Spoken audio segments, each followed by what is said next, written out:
Hello, dear viewers, and welcome to this short video on awareness on National Education Policy 2020 or the new Education Policy 2020.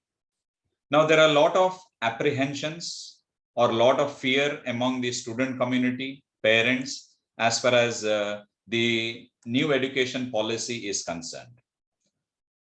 This particular video will help you get an idea as to what NEP is all about, will help you take the right decisions when it comes to higher education, and importantly, would clear most of the doubts that you all have as far as NEP is concerned.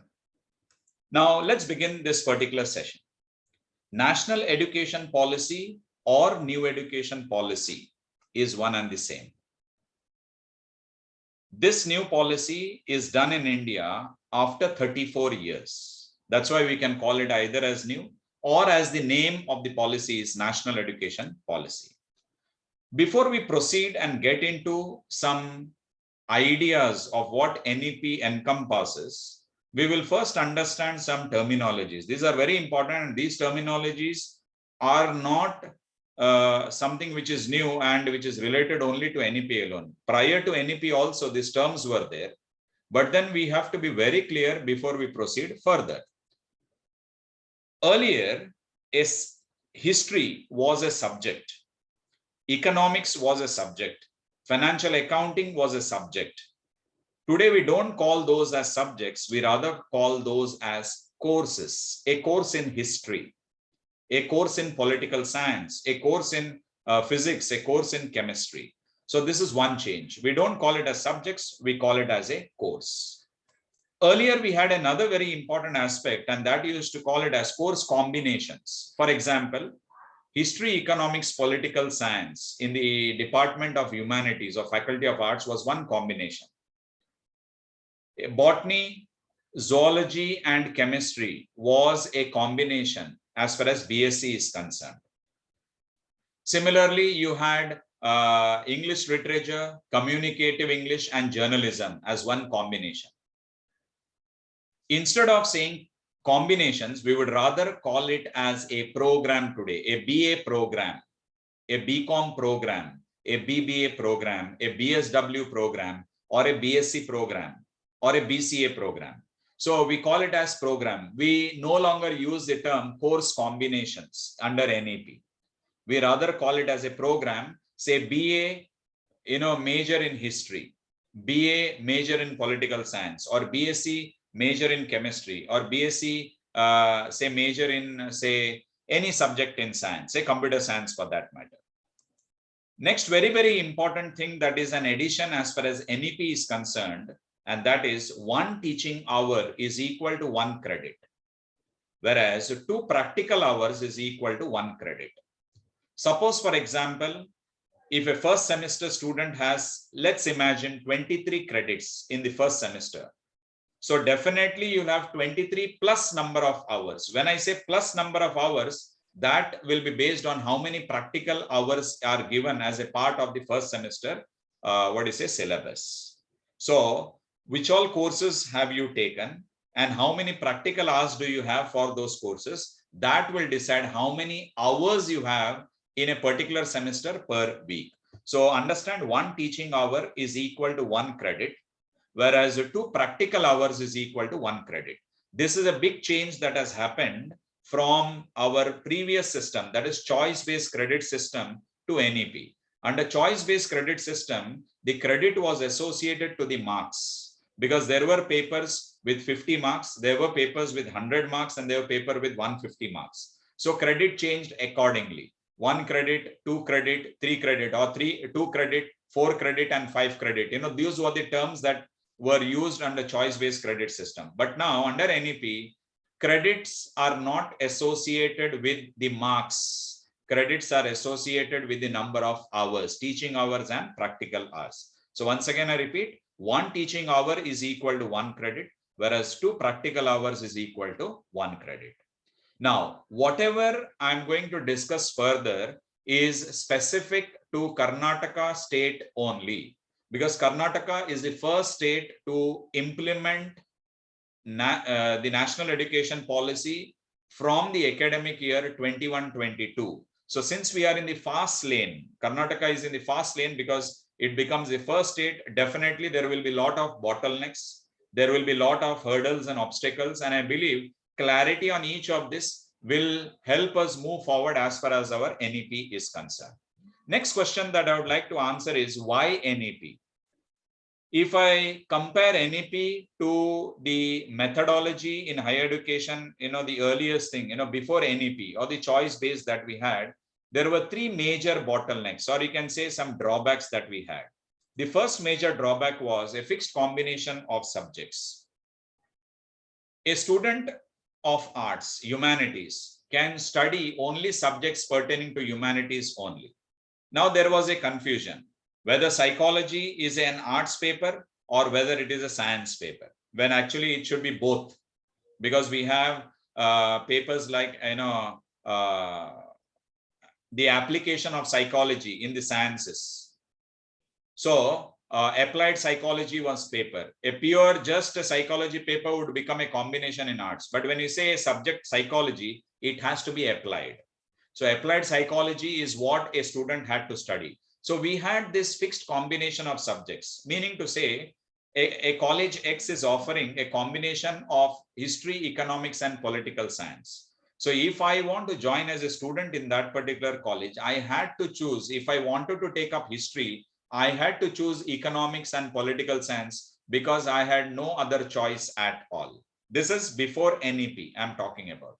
But today, a faculty of arts student wants to take up history as one paper, he can choose. He doesn't want to study economics, for example. He doesn't want to study political science, for example. He can take up psychology as a paper if the college offers it. If he wants to study, say, another paper, let's say in criminology, if the college offers, he is free to choose that. So there are no watertight compartments or combinations in NEP. A student is free to choose the subject that he or she would like to study. Moving further, in the earlier system, we also did not have an opportunity. An art student could not study any paper of a commerce, or a commerce student could not study a paper of science, or for that matter, even humanities as well. So that restriction was there. But today we have an open elective paper, and once again here the student is free to choose any of the paper from the open electives. A commerce student can choose any paper from humanities and any paper in science as well. This particular statement, any paper in science as well, is still not yet very clear, because the Department of Collegiate Education has to throw more light on this, whether the commerce student can choose a paper from science. For example, everyday physics, if that open elective paper is made available. But let's go back. Prior to NEP, there was fixed combination of subjects. But under NEP today, a student is free to choose the subjects that he or she would like to study.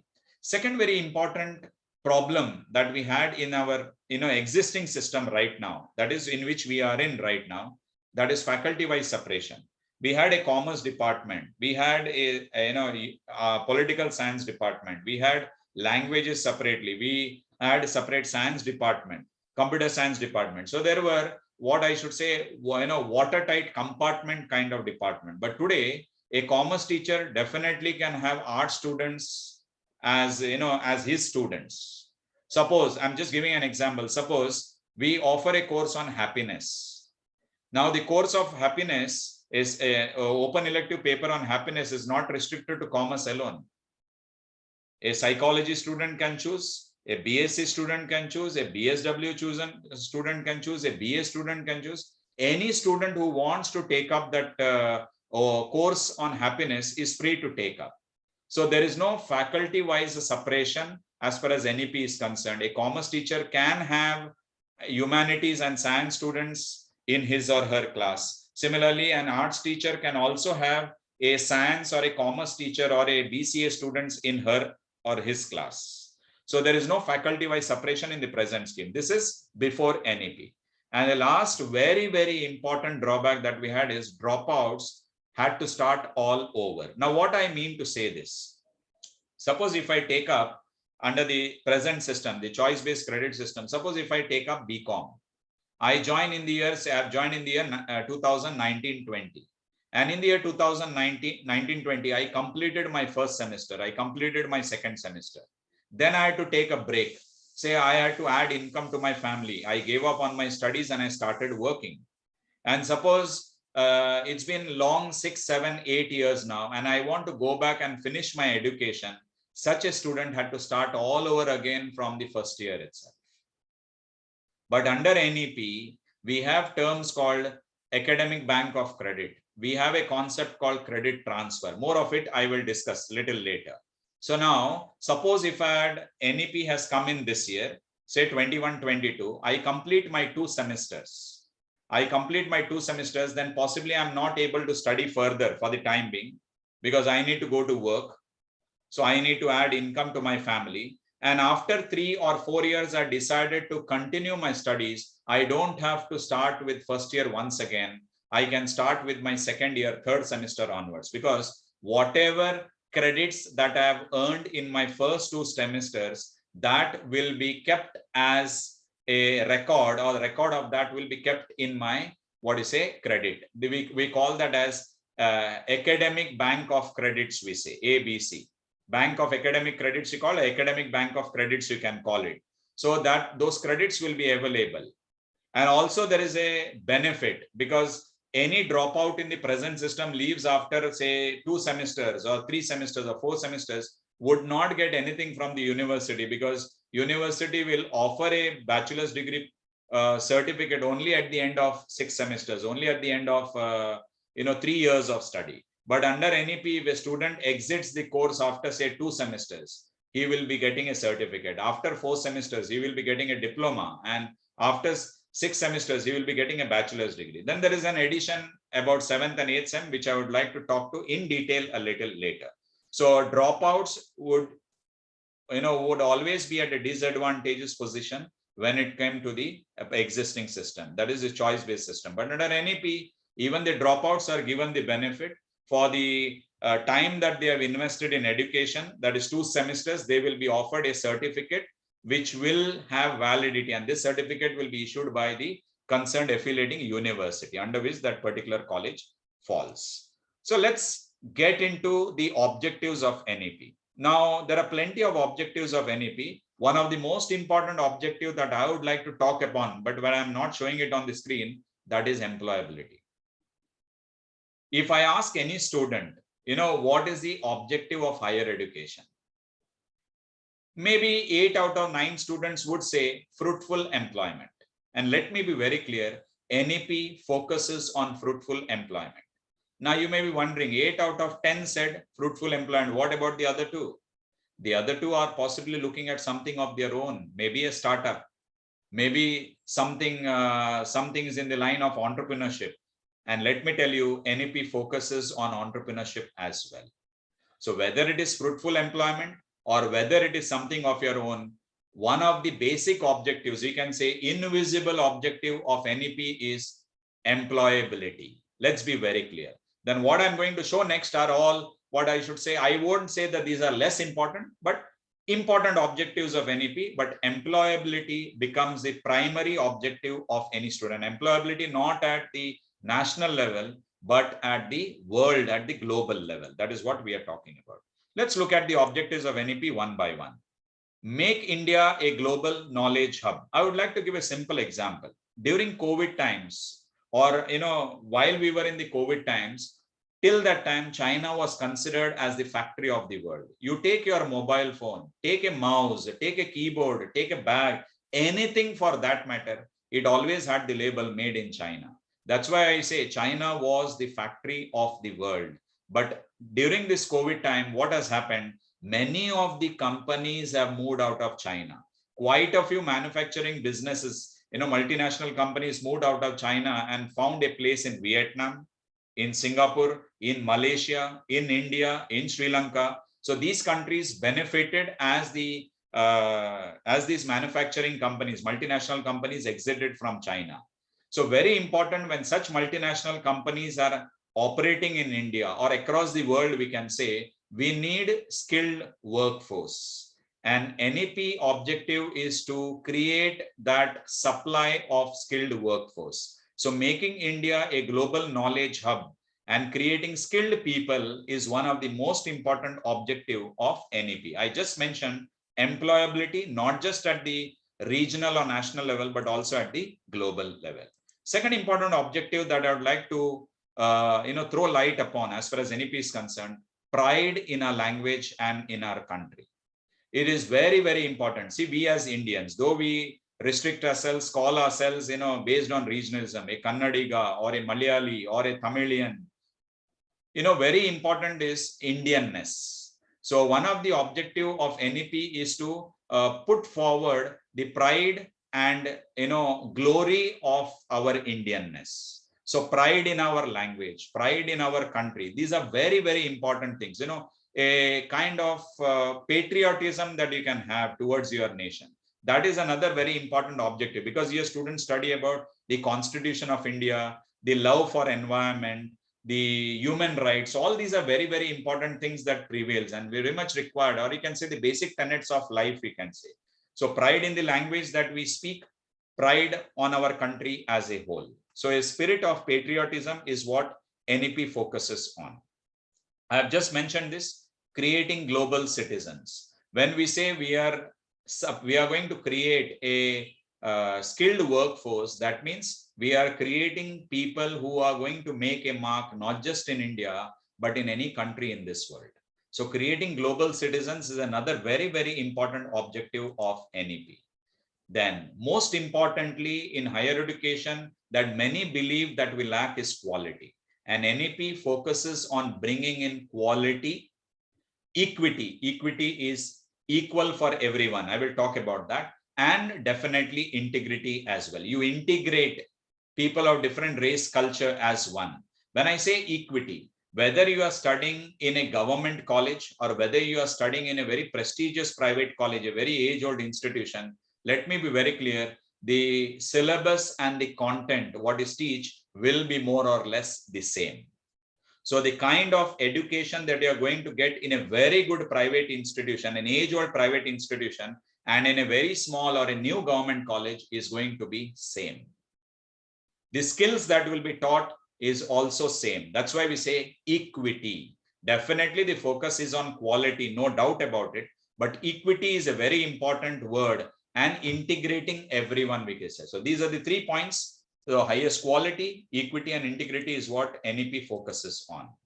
Next, this concept of NEP is not to bring about a change, but it has to bring about a revamp in higher education sector.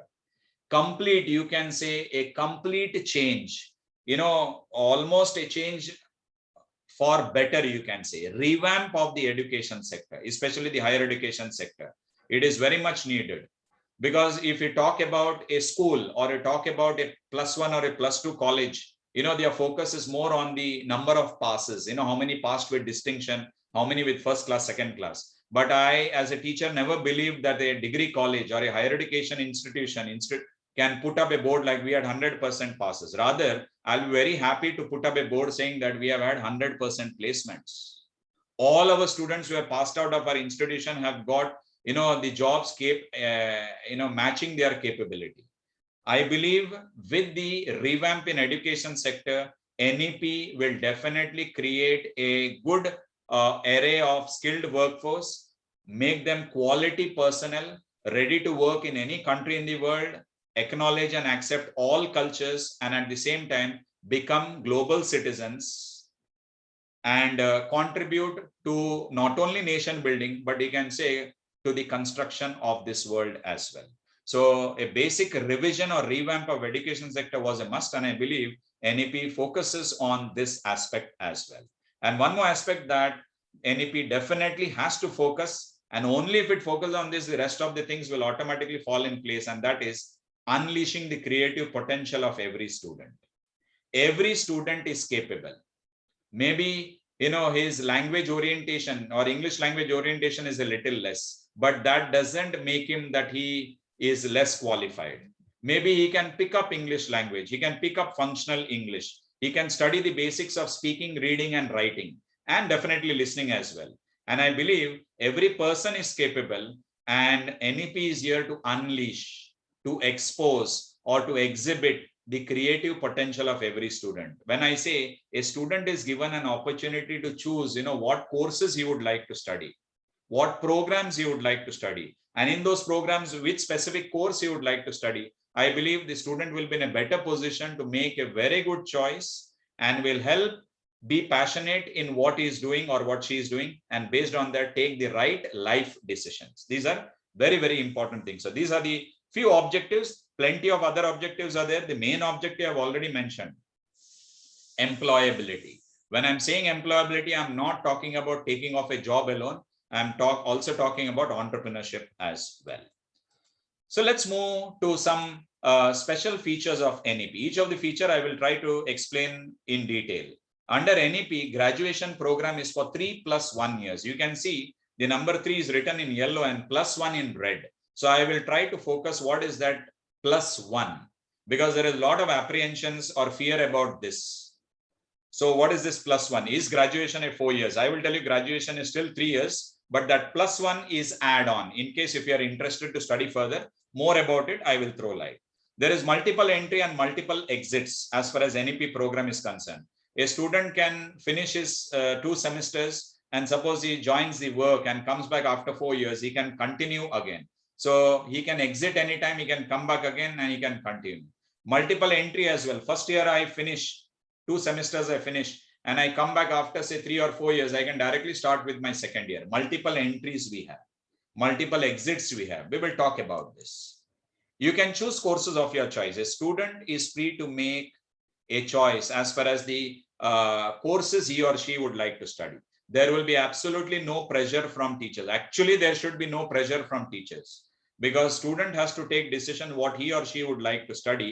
But here there is one apprehension that as a teacher teaching in degree college, that I foresee, and that is any teacher in +2 or +1 in 11th and 12th standard, or in PUC as we call it in Karnataka, any PU teacher who has made a significant impact on the minds of the students while in PUC, and I believe most of the students would want to study that particular subject only.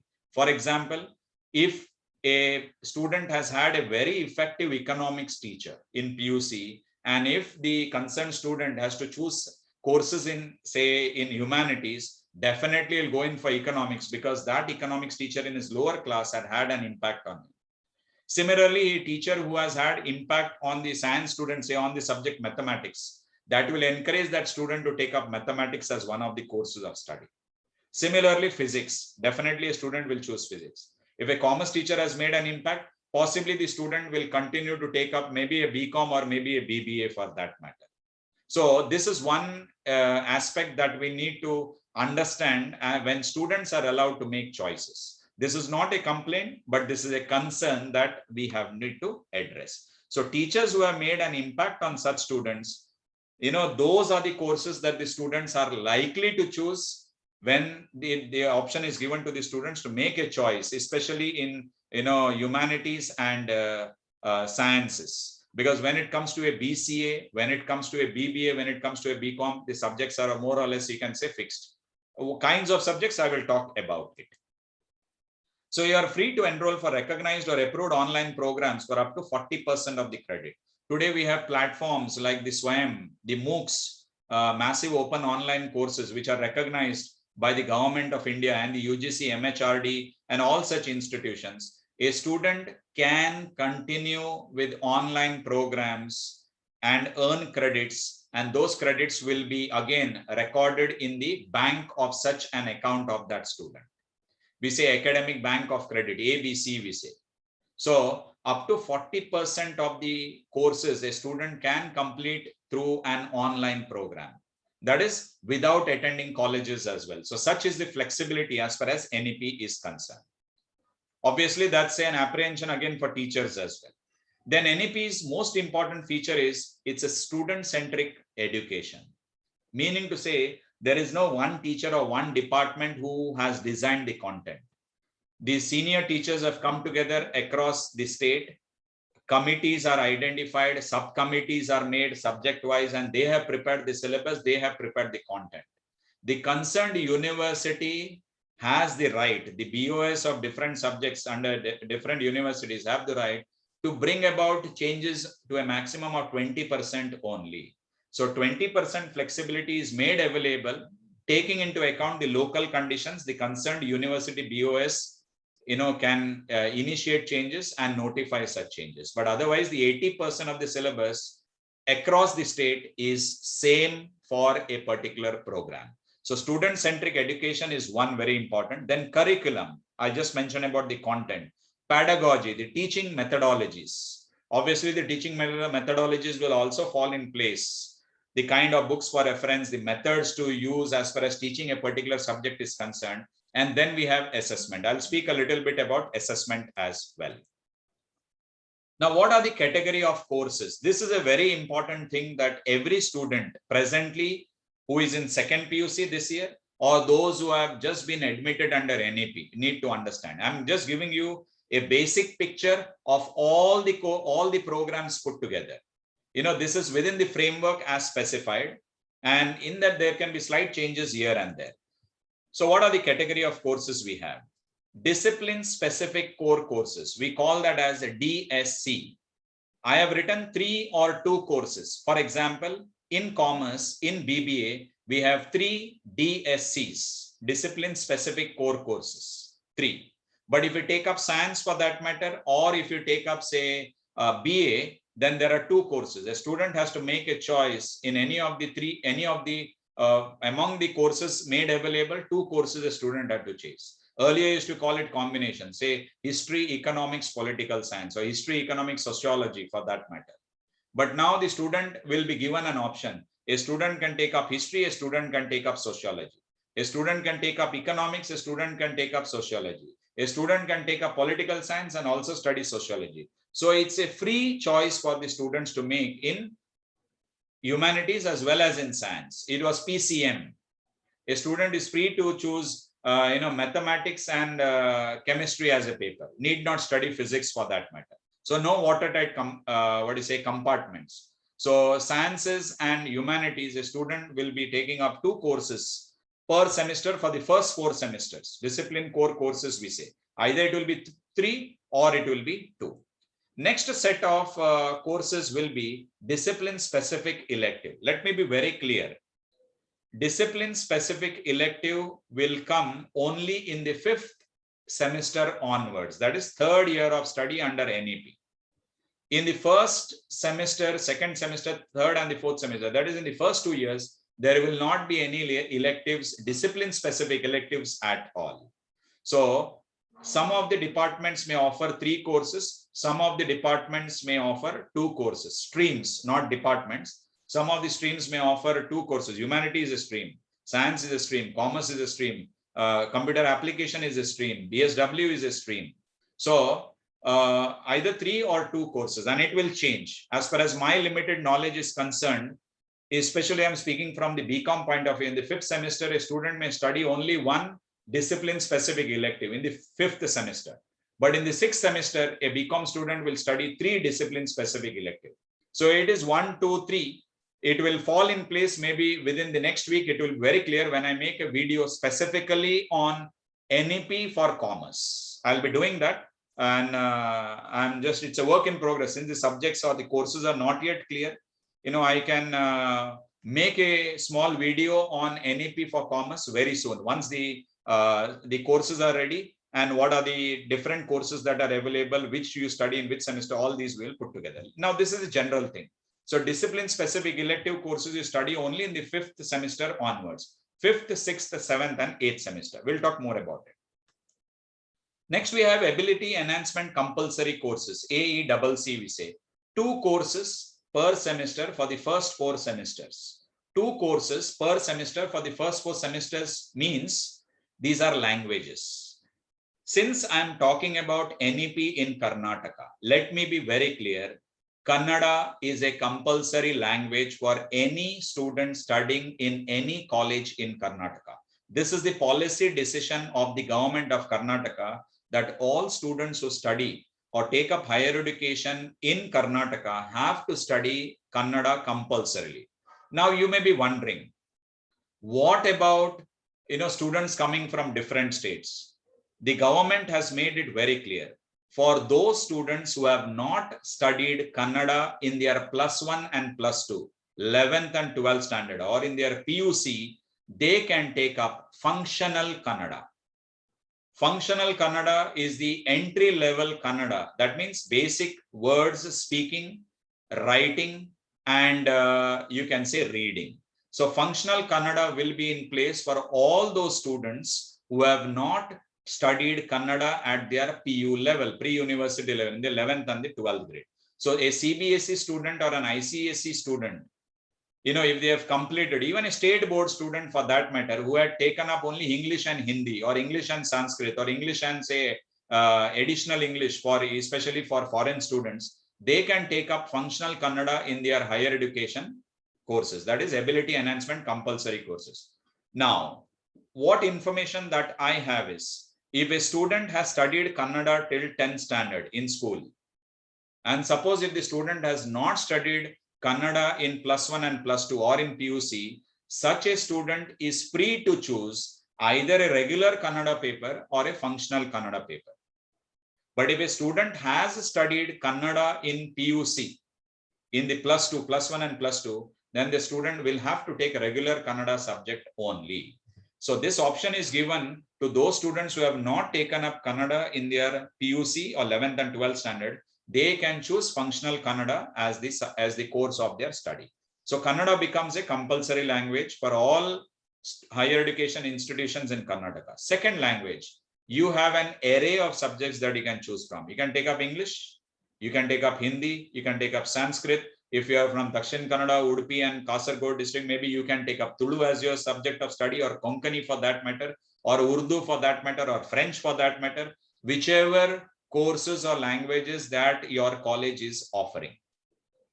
So first compulsory language is Kannada. That is a policy decision of the government of Karnataka. And the second language is what you can choose from the remaining subjects: English, Sanskrit, Hindi, Tulu, Konkani, Urdu, or any of the foreign language if the college is offering. That can be your second language. So these are 2 courses per sem for the first 4 semesters. We will be having ability enhancement compulsory courses. Next, we have skill enhancement course, skill-based and value-based.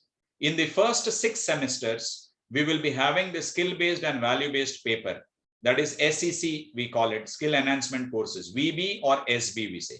SB stands for skill-based, VB stands for value-based. We will have, say, skill-based, for example, professional communication. We will have value-based, say, wellness and health, for example, life skills related. So likewise, in each of the first 6 semesters, we will be having 1 course on skill enhancement courses. And remember, it is a 2-credit paper, means we will have 1 teaching hour and 2 practical hours. So totally number of hours will be 3, but credits allotted will be 2. As I mentioned, 2 practical hours is equal to 1 credit, and 1 teaching hour is equal to 1 credit. So 2 credits per semester in the skill enhancement courses is concerned. 2 credits, but 3 hours in the timetable.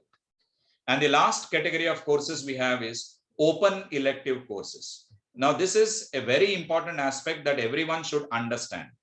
What is this open elective? A commerce student can take up paper from any of the streams for that matter. A commerce student can take up, say, a paper in science if it is made available. A paper in humanities, if it is in humanities, different subjects, different courses that we have, political science and economics, history, anthropology, criminology, or any other department that are, even for that matter, language. Suppose you believe you would love to study Hindi, and Kannada is the first language, you have taken English as a second language. Hindi can be studied as an open elective paper. And in all 4 semesters, open elective, you can study Hindi, because open elective is open. You can continue with the same paper. Or if you have taken Hindi as first semester open elective, you can choose a different paper as an open elective in the second semester. You can keep changing. Open elective courses are available, 1 course per semester for the first 4 semesters. So only for the first 4 semesters, you can choose 1 course. An interesting point is, apart from, suppose if a BCom student, A BCom student can take, let's say I'm giving an example, can study in the first semester, he can one open elective paper, say on political science, maybe a one open elective paper, let's say on psychology. In the third sem, one open elective paper, let's say something to do with everyday physics. I'm just giving an example, if that opportunity is made available. So you can study 4 papers of different streams altogether, though you are a commerce student. Earlier, a humanities student would focus only on humanities subject, no looking here and there. Similarly, a science student only focus. For example, a science student can choose an open elective paper offered by commerce, say accounting for everyone. So a science student can learn the basics of the accounts subject matter as well. So open elective, you are free to choose any of the courses from any of the streams that are made available by the college. The university will notify this particular aspect pretty soon. So one course per semester for the first 4 semesters. So discipline specific core related to your main area of study. Discipline specific elective, again your main area of study, which one you would like to specialize on, or we say major papers we say. Ability enhancement are your language papers. Kannada is compulsory. Then among the other languages, you can choose any one. Then we have skill enhancement paper. This is once again open to all, and this is the subjects are same for everyone across the state. So one value based and one skill based paper every semester for the first 6 semesters. Then we have open elective, one course per sem for the first 4 semesters. So these are the category of courses that is in offer as far as NEP is concerned. Now, the biggest apprehension or fear that people have is graduation a 4 years? I would like to make it very clear. The answer is no. Graduation is still 3 years only. Then you may be wondering, what is this plus 1 years now? Now I mentioned something about multiple entry and multiple exit. Let's imagine a situation. A student completes his 2 semesters of study or completes 1 year. And if a student exits at the end of the first year, completing 2 semesters, then a student will be awarded a certificate by the university. If a student is exiting at the end of the 4th semester, that student becomes eligible for a diploma. If the student exits at the end of the 6th semester, that student is eligible for a bachelor's degree. So I will stop here for the time being. In the existing mode of study, that is under choice based, what we have, a student leaves after 2 semesters, he would not get anything from the university other than his marks card. And if he comes back to study within 6 years, that is from the year he has started, he can continue from 2nd year onwards. But if a student decides to take up or continue his studies, let's say after 7 years, after 8 years, then under NEP, he can directly start from where he had left, and from there he can continue. So at the end of 2 semesters, he becomes eligible for a certificate. At the end of 4, the student becomes eligible for a diploma. At the end of 6 sem, becomes eligible for a bachelor's degree. Let me be very clear. A student who wants to take up CA, a student who wants to take up, say, company secretary or CMA, or for that matter, CFA, for that, a chartered financial analyst, the direct entry is a bachelor's degree. So most of the BCom and BBA students would opt out after 3 years or at the end of 6 semesters. And they earn a bachelor's degree there. So whatever existed presently, same continues also in NEP. That is, a student can exit or, I would not say discontinue, can stop the, bachelor's degree program and enroll for a professional course like CACS, CMA. Or CFA for that matter, because a 3 years course makes them eligible for a direct entry. So if a student exits, the student gets a bachelor degree as it is, normally available under the present system. Moving further, that plus 1, that 4th year or the 7th and the 8th semester is meant for whom? That is the question. Now, if a student completes 8 semesters, that is studies 1 extra year or 2 extra semesters, that is 7th and 8th semester, a student becomes eligible for an honors degree. Now, what is this honors degree? Now, let me be very clear. In the 7th and the 8th semester, if the student completes an honors degree, a student can pursue, a 1 year post-graduation master's degree. A master's degree will be for 1 year. If a student completes 3 years or earns a bachelor's degree, a student will have to do 2 years master's degree program. So if you complete 4 years here, you will have 1 year master degree program. And one more benefit of completing the 7th and the 8th semester is, if you take up papers on research methodology, there will be options in the 7th and the 8th semester. But if a student takes up paper on research methodology, then after the completion of 4th year of NEP, that is after completing 8th semester and receiving an honors degree, a student becomes eligible for directly enrolling for a PhD program. So there are multiple entries there after receiving honors degree. Suppose if you are doing your 7th and 8th semester without a research methodology paper, you can still move further and do 1 more year's master's degree program. If you complete your 3 years, 6 sem and you move out, you will have to do 2 years master's degree program.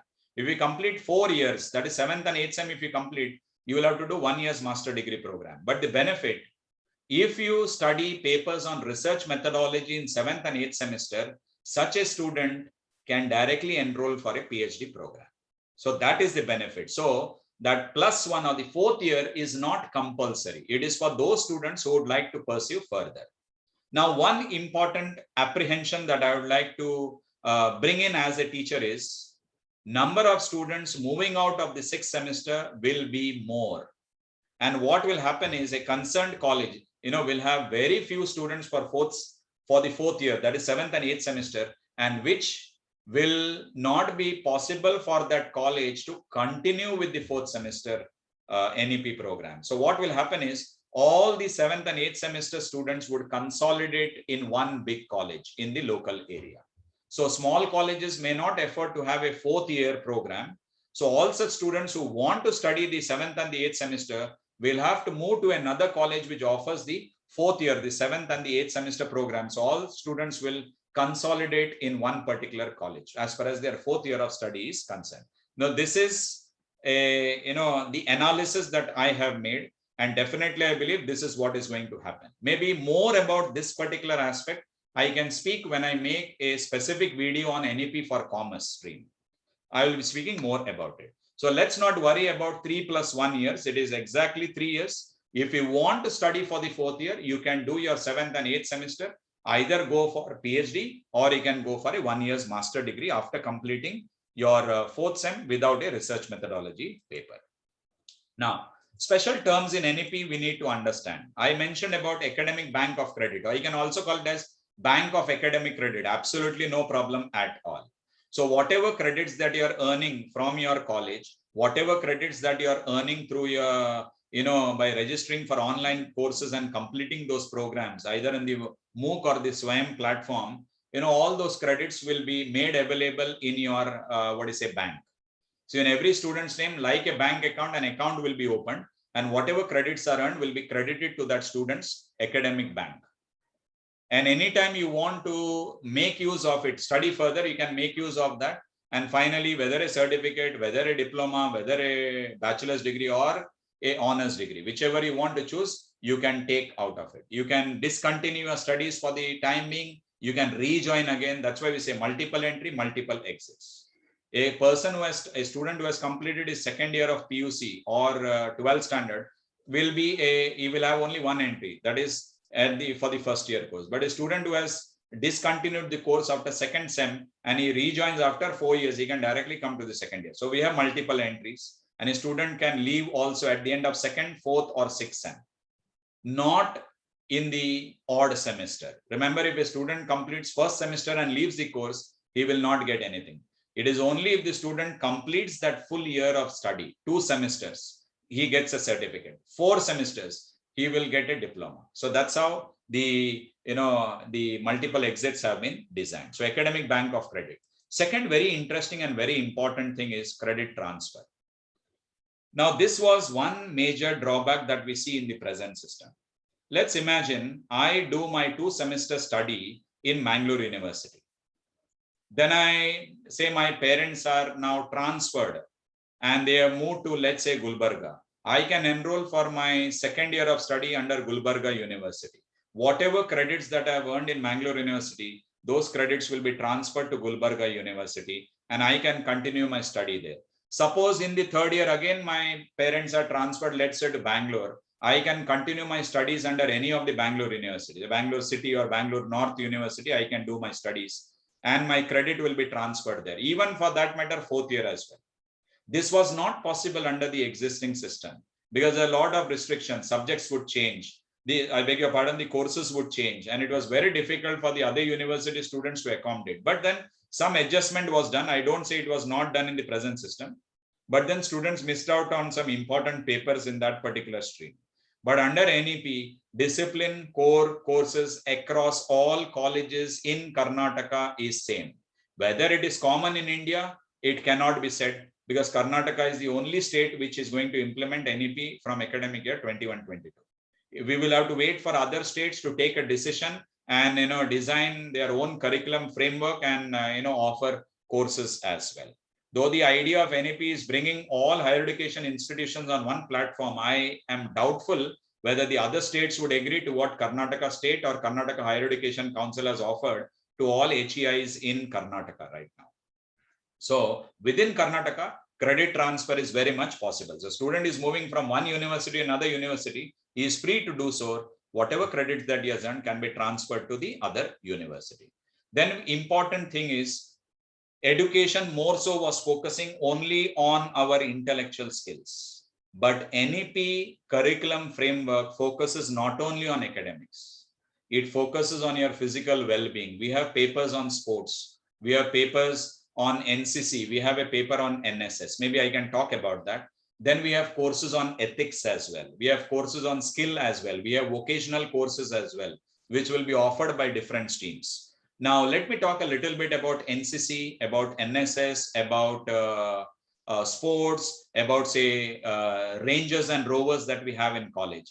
These will be treated as another course. And I mentioned, let's say, for example, NCC. NCC already has the syllabus content.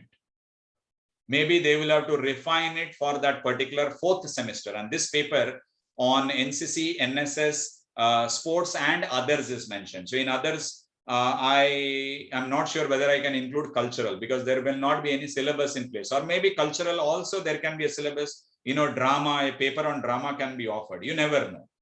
But definitely there will be a paper on Rangers and Rovers, the elderly version of Scouts and Guides in school, the Rangers and Rovers. So there is a syllabus there, the students have to study and they reach up to the President's Medal. So NSS possibly will have to frame a course, the syllabus content, and also the sports department, physical education department as well. But let me be very clear, there are 2 credits for this NCC, NSS and sports as far as they are, all courses are concerned, all streams are concerned, all programs are concerned. So 2 credits, 3 hours, 1 theory hour and 2 practical hours are compulsory. So this has been specified very, very clearly. But I see a small issue in this, because if NCC is offered only in the 4th semester, what about the first 3 semesters? Let me be very clear. As an NCC cadet, I can say there are 3 certificates that the student earns. 8th, 9th and 10th. If I was an NCC in school, I get an A certificate. 2 years into NCC, while I'm in PUC, gives me a B certificate, and 1 year of degree will give me a C certificate. But if NCC is offered only in 1 semester, what will happen? That is a very important question. And what will be taught in that 4th semester? So this is the major point that the Higher Education Council has to take care of. But that's a good thing that it is now a part of the mainstream of our, the education. Earlier, it used to be EC and CC marks, the extracurricular and co-curricular, and majority of the students, did not take it that seriously. Though 50 marks were allotted, 25 marks for attending the meetings and other 25 marks based on certain different criteria. So you can say to some extent, every student would get not less than 35 or 40 without really putting in much effort. They could only attend meetings and get 25 out of 50. So there was a certain loophole. But now when it comes into the main syllabus part of it, it becomes very important that just like another course, a student will have to be very active in NSS, very active in NCC. NCC definitely, yes, they have to attend all the NCC parades that you'd had at the during weekends, a 4 hours parade. That's a must. So even sports for that matter. So students will definitely take it seriously, and it will benefit the student from their life point of view. So ethics skills and life skills are also very much a part of as far as NEP is concerned. And the major important term is continuous internal evaluation and semester end examination. Let me be very clear. All courses under any of the programs are for 100 marks only. There is no change. There is no 50 marks paper. There is no 120 or a 150 marks paper. Every paper or every course is on par with 100 marks. But the end semester examination of discipline core, discipline specific elective, or ability enhancement core courses, all these are for 70 marks with 30 marks of continuous internal evaluation. Whereas the practical papers like open elective, the skill-based and value-based paper on ethics and skills, all these are 50 marks of continuous internal evaluation and 50 marks of end semester examination. So what is this 30 marks of continuous internal evaluation and what is this 50 marks of end semester examination? Let me be very clear. The 30 marks is apportioned or segregated into two parts, 10 and 20. The 10 is your assessment. When we say assessment, more so we are looking at quizzes in the subject, assignments in the subject, presentations in the subject, case studies in the subject, poster making in the subject, surveys in the subject, or you can go on adding more. And NEP guidelines, as I have read, specifies that teacher has to take up any 4 out of those and allot 2.5 marks each. So 2.5 marks each for four of the aspects makes it 10. So out of 30 marks, 10 marks is for your, the assessment, your assignment and all other parts. And the other 20 marks is for your internal test examination, internal exams we say. The NEP at present, the Higher Education Council, Karnataka State Higher Education Council has specified very clearly, this 20 marks would be reduced to 10 marks each of 2 internal examination of 25 marks for 1 hour. So every college will have to conduct on one course 2 internal examinations every semester, and that semester exam paper will be for 25 marks and it will be reduced to 10. So first internal examination of 25 reduced to 10.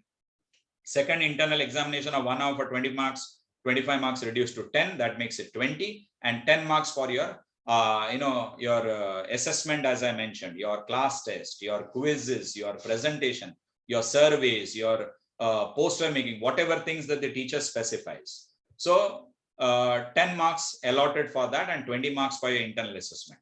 Now, as far as 50 marks is concerned, there is no clear guidelines on that. Though it is specified, you can do it as 50-50 or as the proportion as notified by the university. So possibly the universities are going to notify as to how to segregate that 50 marks as far as value-based, skill-based, open elective papers are concerned. So it will be specified very soon, notified by the university, and based on that, we can take the required decision. So continuous internal evaluation, your formative assessment and your semester examination also forms very much a part of your NEP. So in the present system, it was 80-20 for a 100 marks paper and a 30-120 for a 150 marks paper. But under NEP, it is 70 marks end semester examination, 30 marks your continuous internal evaluation, and 50 marks end semester examination and 50 marks your continuous internal evaluation for open elective courses or courses on ethics and skill, life skills, and all other such papers that we have. So this is about CIE and SEE. Next, very important as far as government college is concerned. We have around 430 government colleges across Karnataka, and there are some technology interventions which will definitely help us implement NEP in a very smooth way. First is UUCMS, Unified University and College Management System. This is for online admissions of students, which has been withheld right now, though admissions are done by various colleges in Karnataka under the manual basis, but then the details will be uploaded on this particular software, the Unified University and College Management System. So very clearly given how many admissions for each of the courses possible will be made known by this, but this will be in force next year. For the present year, academic year 21-22, it is manually done, but the details of students are uploaded on this particular site. So maybe this particular system or the software possibly will have a lot to say in the next academic year, that is 22-23 onwards. Next, very, very important and very interesting is digital learning. Now, Karnataka is again the first state, is a pioneer in introducing what is called as LMS, the Learning Management System. All 430 colleges of government colleges in Karnataka have come under the umbrella of LMS, that is Learning Management System. All the subject matters created or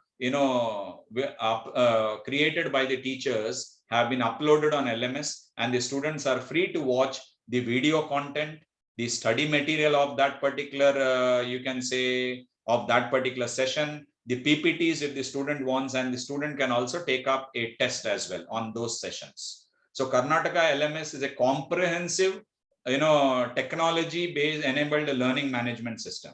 So that is one very important, major step that the Karnataka government has taken in the right direction. Second is smart classrooms. Almost all 430 government colleges have around 2 to 4 smart classrooms in the college building. Now, these smart classrooms will help a teacher connect the world with the topic what he or she is teaching inside the class. Taking them to a website, if the teacher is taking up a session on, say, stock market, taking up a session, let's say, on, say, music for that matter, YouTube videos can be used in the class. So the world is available at the fingertips of the teacher who is taking whichever classes for that matter. So smart classrooms is also, in place as far as government colleges in Karnataka is concerned. And third, very important decision by the government, taken. The present second year students who will be moving to final year in the academic year 21-22 were all given laptops by the government of Karnataka. The present first years of the academic year 2021, they all have tablets made available, tabs made available. And also our, the Chief Minister has announced for distribution of tablets, 4 lakh tablets for the students enrolling in the government colleges in the academic year 21-22. So technology wise, all students will have the electronic devices with them. But only thing is the network issue that prevails. But otherwise, I believe NEP 2020 can be implemented very, very smoothly, because all the technology platforms that is needed, whether an LMS, whether a smart classroom for a teacher, or whether an electronic device in a student's hand, everything is made available. So I believe NEP can be very smoothly implemented as far as academic year 21-22 is concerned. And one icing on the cake that we have is internationalization of NEP 2020. This is very, very important. And the Department of Collegiate Education, Government of Karnataka, has entered into a memorandum of understanding, or has collaborated with Montgomery County Community College and Harrisburg Area Community College from America. And they are also offering twinning programs on 2 courses, that is cyber security and travel and tourism. So after the implementation of NEP, anyway, Karnataka is the first state to implement NEP from the academic year 21-22. Also, it becomes the first state to offer diploma and associate degree programs for these twinning programs on these 2 courses. So students have, lot in store. There is no question of any apprehension or fear. Any of the questions that you have on whatever I've discussed, you are feel free to write your comments on this YouTube video, and I'm more than happy to answer all those. But let me be very clear. The clear picture of the courses within a certain program and the total credits per semester is not yet out. Maybe it may take another week, I believe. And within a week's time, the clear picture will emerge. And at that time, possibly a clear-cut video on specific streams. For example, commerce, I can do it maybe within a week or within 10 days time. So for the time being, as far as NEP is concerned, I have only this much. So let's move ahead with a lot of confidence, absolutely no fear at all.